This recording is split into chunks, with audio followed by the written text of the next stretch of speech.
Right, ఇక వారికి సంబంధించి మరింత సమాచారం సత్యం అందిస్తారు. సత్యం, భారత్ పాక్ రెండు దేశాలు కూడా చర్చలు జరపలేదు, ఇంత సడన్ గా కాల్పుల విరమణ ఒప్పందం ఎలా జరిగింది? దీనిపై పూర్తి అప్డేట్స్ ఏంటి సత్యం?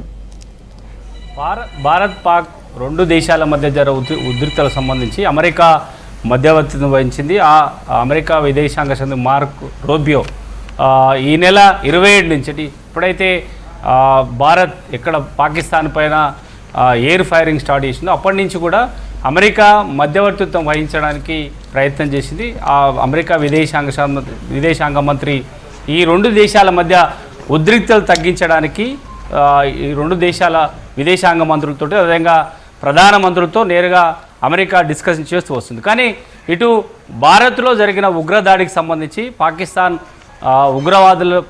పాకిస్తాన్లో ఉన్న ఉగ్రవాదుల హస్తం ఉందంటూ పదే పదే ఇండియా ఈ అంశాన్ని అంతర్జాతీయంగా పాకిస్తాన్ను ఎక్కడైతే ఉగ్రవాదులను పెంచి పోషిస్తుందని నిరూపించడానికి ప్రయత్నం చేస్తూ వచ్చింది.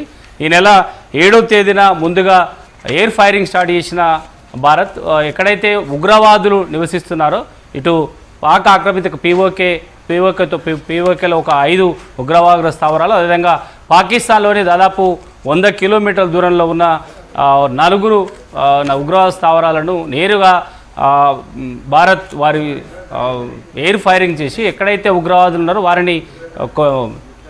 వారిపై దాడి చేసి ప్రయత్నించింది. ఆ తర్వాత కాశ్మీర్ అంటే ఎక్కడైతే భారత్ ఎల్ఓసి దగ్గర ఇటు పాకిస్తాన్ నేరుగా భారత్పై దాడి చేసే ప్రయత్నం చేసింది. డ్రోన్ల ద్వారా నిన్న అదేవిధంగా మొన్న 2 రోజులు రాత్రి టైంలో ఇటు భారత్ పైన దాడి చేసే ఒక ప్రయత్నం చేసింది. ఎక్కడైతే సామాన్య ప్రజలు ఉంటారో వారిని కాశ్మీర్ ఎల్ఓసి ప్రాంతంలోనే వరుసగా దాదాపు 200 నుంచి 300 డ్రోన్లతో అటాక్ చేసే ఒక ప్రయత్నం చేసింది. ఇక రోజుకు రెండు దేశాల మధ్య ఇటు భారత్ అదేవిధంగా పాకిస్తాన్ రెండు దేశాల మధ్య ఉద్రిక్తలు పెరుగుతున్న సమయంలో అమెరికా మధ్యవర్తిని వహించి ఇటు పాకిస్తాన్ అదేవిధంగా ఇండియా రెండు దేశాల డీజీఎంలతో దాదాపు ఇప్పటివరకు డీజీఎం అంటే director general of military operation అధికారులతో నేరుగా చర్చలు జరిపి పాకిస్తాన్ సంబంధించిన డీజీఎం అదేవిధంగా భారత్ సంబంధించిన డీజీఎంలతో ఈరోజు సాయంత్రం 5 గంటలకు చర్చలు జరిపిన తర్వాత ముందుగా పాకిస్తాన్ తాము చర్చలకు అనుకూలంగా ఉన్న ఈరోజు నుంచి కాల్పుల విరమణని పాటిస్తామని ప్రకటన చేసిన తర్వాత వెంటనే భారత్ విదేశాంగ కార్యదర్శి మిస్రీ కూడా ఈరోజు నుంచి భూదళం అదేవిధంగా ఎయిర్ ఫోర్సు త్రివిధ దళాలకు సంబంధించిన దాడులకు సంబంధించి తాము కాల్పుల విరమణ ఒప్పుకుంటున్నామంటూ విదేశాంగ సెక్రటరీ ప్రకటన చేశారు. ఇక ఈ నెల 12వ తేదీన మరోసారి రెండు దేశాల మధ్య చర్చలు కొనసాగుతాయి. ఇక ఈ రెండు దేశాల మధ్య ఉద్రిక్తలు ఈరోజు నుంచి ఆగిపోయే అవకాశం ఉంది. రెండు దేశాలు ఈ ఒప్పందానికి ఒప్పుకున్నాయి. అమెరికా మధ్యవర్తిత్వం వహించడం వెనుక ప్రధానంగా ఆ దేశ విదేశాంగ మంత్రి కీలక పాత్ర వహించారు.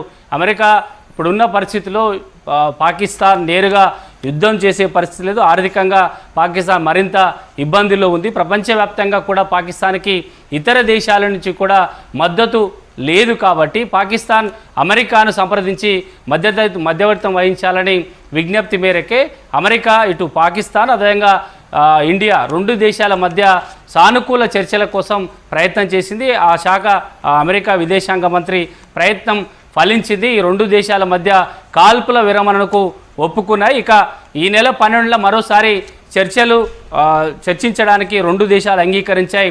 ప్రధానంగా భారతదేశం ఎల్ఓసి ప్రాంతంలో ప్రధానంగా కాశ్మీరు, గుజరాతు, రాజస్థాన్ సరిహద్దు ప్రాంతాల్లో వరుసగా ఉగ్రవాదులు దాడులు చేస్తున్నారు. సామాన్య ప్రజలపైన దాడులు చేసి వారిని ఇబ్బంది పెడుతున్నారు. కాబట్టి ఇలాంటి చర్యలకు ఉగ్రవాదులు పాల్పడకూడదు. అంటే పూర్తిగా పాకిస్తాన్ భూభాగంలో పాకిస్తాన్ దేశంలోనే ఉగ్రవాదులను ఆ దేశం వారికి సహకరిస్తుంది. పూర్తి ఆధారాలు ఇండియా వద్ద ఉన్నాయి. వాటిని ప్రపంచ దేశాల వేదికలపైన చాలా సందర్భాల్లో ఇండియా వారిని నిరూపించే ప్రయత్నం చేసింది. ఇటీవల పహల్గామ్ దాడికి సంబంధించి కీలక దాడి వెనుక ఉగ్రవాద సంస్థలు ఎక్కడున్నాయి, ఆ ఉగ్రవాద సంస్థలు పాకిస్తాన్ భూభాగంలో ఎక్కడ నివసిస్తున్నారు, ఎక్కడ వారు ట్రైనింగ్ క్యాంప్స్ నడుస్తున్నాయి అని సంబంధించి పూర్తి వివరాలతో సహా ప్రపంచ వేదికలపైన ఈ ప్రపంచ దేశాలకు భారతదేశం చూపించే ప్రయత్నం చేసింది, నిరూపించే ప్రయత్నం చేసింది. అయినా పాకిస్తాన్ ఉగ్రవాదులను కంట్రోల్ చేయడానికి, ఉగ్రవాదులను ఏరివేయడానికి భారత్కి సహకారం పాకిస్తాన్ నుండి లేదు కాబట్టి ఈసారి సామాన్య ప్రజలు లేదంటే పర్యాటకులను టార్గెట్గా చేస్తూ ఉగ్రవాదులు దాడులు చేశారు కాబట్టి ఇలాంటి సమయంలో భారత్ ఒకవేళ దాడి చేయకపోయి ఉంటే ఇక భవిష్యత్తులో భారత్లో మరింత అంతర్గత విభేదాలు చెలరేగే ప్రమాదం ఉంది కాబట్టి భారత్ ఇలాంటి చర్యకు పాల్పడిందంటూ పదే పదే కేంద్ర ప్రభుత్వం ప్రకటన చేస్తూ వచ్చింది. ఇక అమెరికా కూడా ఈ అంశాన్ని ఉగ్రవాదులు ఏరివేయడంలో భారత్ సహకరిస్తూ వచ్చింది.